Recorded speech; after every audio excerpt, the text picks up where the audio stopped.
In part 2 of our series, where we learn how to solve change in enthalpy and standard enthalpies of formation type problems, we're asked, a city of 100,000 people uses approximately 1.0 times 10 to the power of 11 kilojoules of energy per day. Suppose all of that energy comes from the combustion of liquid octane to form gaseous water and gaseous carbon dioxide.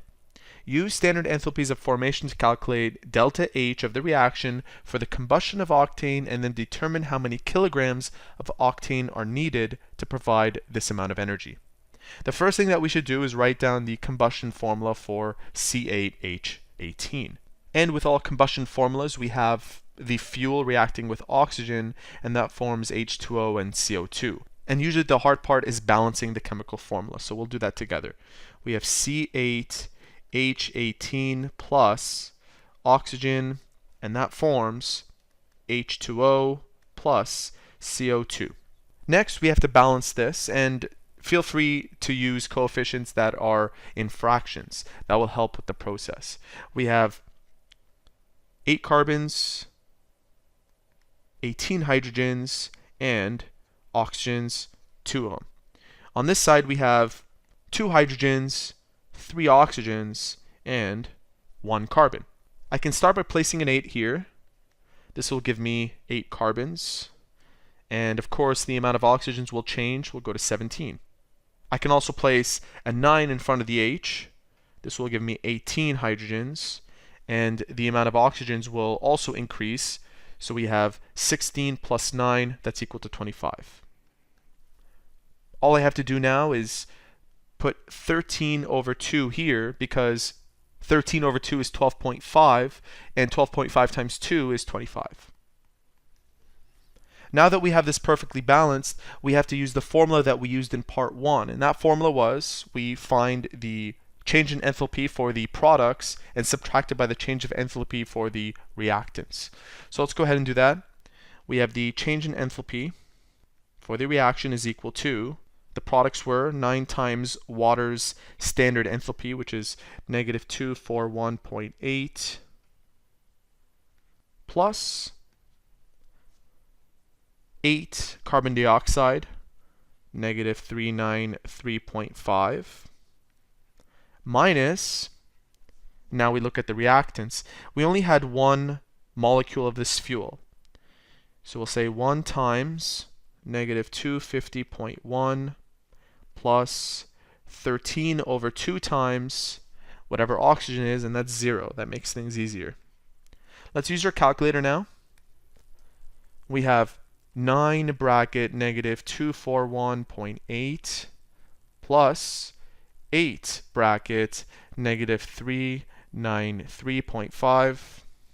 And now we subtract this by the answer we get here, which is negative 250.1, and that gives us an answer of negative 5,074.1. Negative 5,074.1 kg. Now remember what they're asking for. They're asking for the amount of kilograms of octane. So what we can do from here is take the number that we found, negative 5,074.1, rewrite it, and multiply it by the city's energy usage in that day, 1.0 times 10 to the power of 11. Now remember, this number can be written as a ratio, a rate, per mole. Per 1 mole of C8H18. So we will flip this so that the kilograms are at the bottom and the moles are at the top, and then multiply it by this value. And here's how. So we have 1.0 times 10 to the power of 11 kg times 1 mole of C8H18 per negative 5074.1 kg. The kgs will cancel out, leaving us with the amount of moles. Now using the molar mass, which you can find using your periodic table, and the amount of moles that we'll get from this calculation, you can find the mass.